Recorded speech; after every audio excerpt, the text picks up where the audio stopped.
Algo me está llamando. ¿Lo escuchas? Lo escucho, y no hay forma de ignorarlo.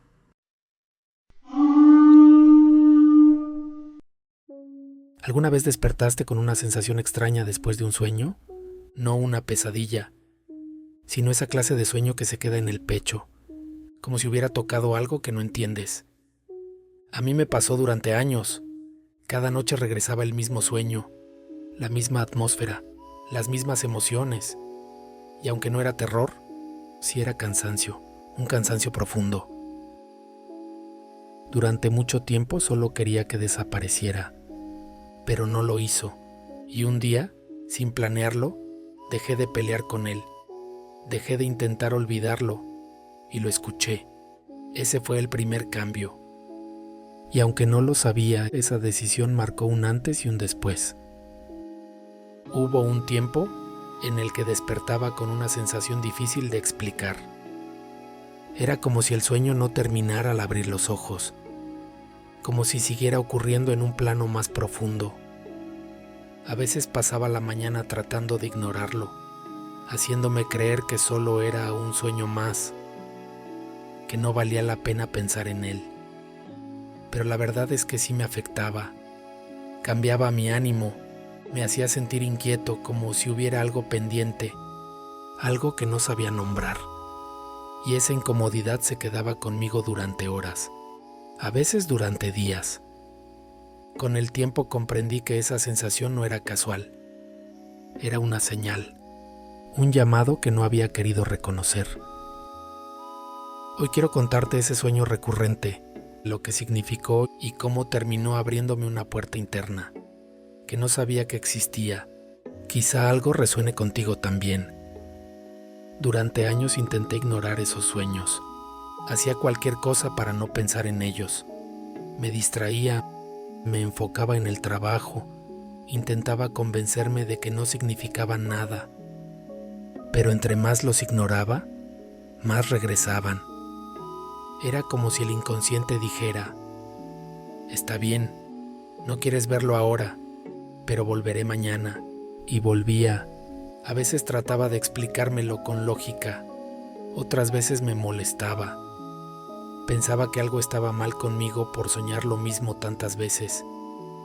Pero hubo un punto en el que me cansé de luchar contra ellos. Me cansé de forzarme a olvidar. Y en ese cansancio, algo se relajó dentro de mí. No fue un acto heroico, fue un pequeño gesto interno.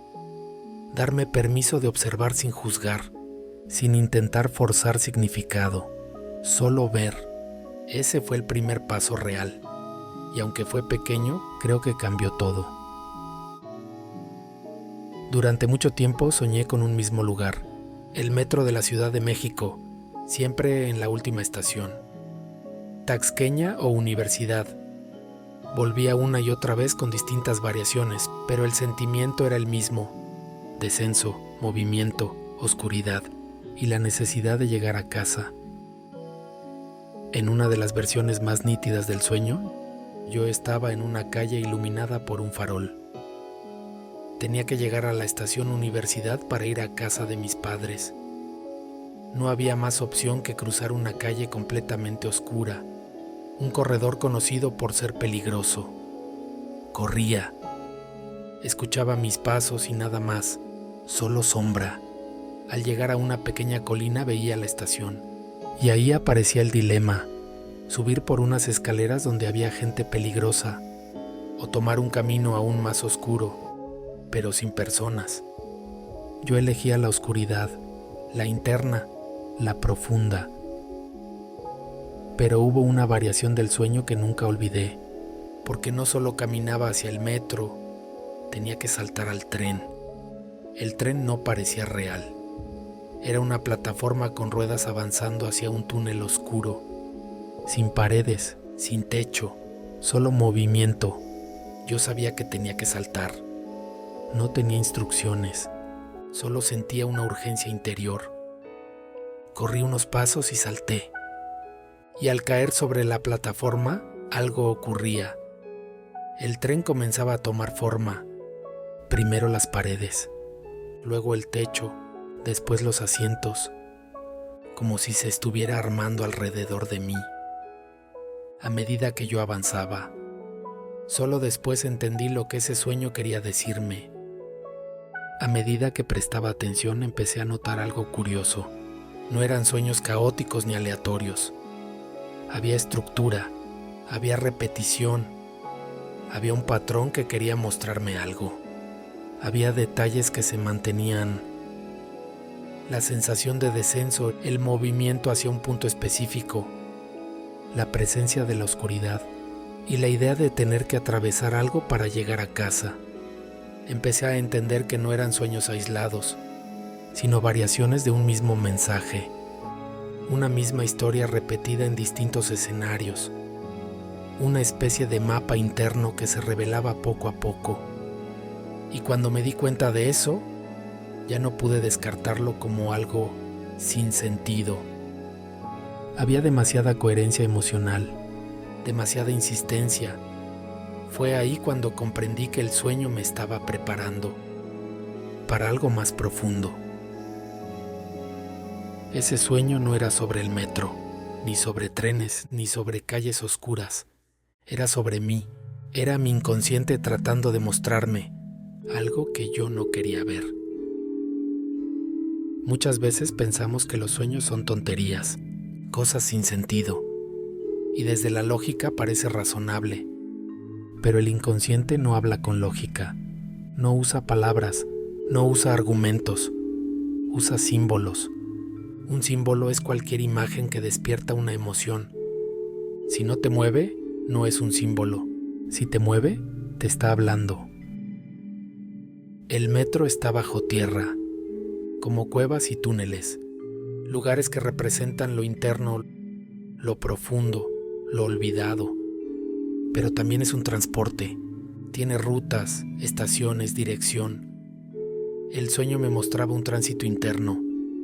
La luz del farol era mi conciencia, la calle oscura, el descenso hacia lo que evitaba. Las dos escaleras eran dos caminos, la amenaza externa o la oscuridad interna profunda. Yo elegía la oscuridad interna, no porque fuera más segura, sino porque era la necesaria. Correr representaba mi impulso de atravesar el miedo. ¿Y el salto al tren? Ese salto era el inicio real de mi proceso. Con el tiempo entendí que ese sueño no era un mensaje aislado, era una marca en mi mapa interior, un punto que decía: empieza aquí, desciende, atraviésalo. Ese mapa sigue vivo hoy, lo sigo descubriendo. Y este sueño fue una de las primeras señales. Quizá tú no soñaste con el metro, pero tal vez sí con un lugar que se repite, una emoción que regresa, un símbolo que insiste. Si algo dentro de ti se movió mientras escuchabas esto, no lo ignores. Tu inconsciente también está intentando hablarte. El camino no es cómodo, pero es profundamente necesario. Si este video te ayudó, si algo te resonó, te agradecería que lo compartas y te suscribas. No para números, sino para que llegue a quien lo necesita. Lo que sigue no es fácil, pero es verdadero, y este es apenas el comienzo. Porque el camino continúa, y tus sueños todavía tienen mucho por mostrarte. Nos vemos en el camino. El viajero.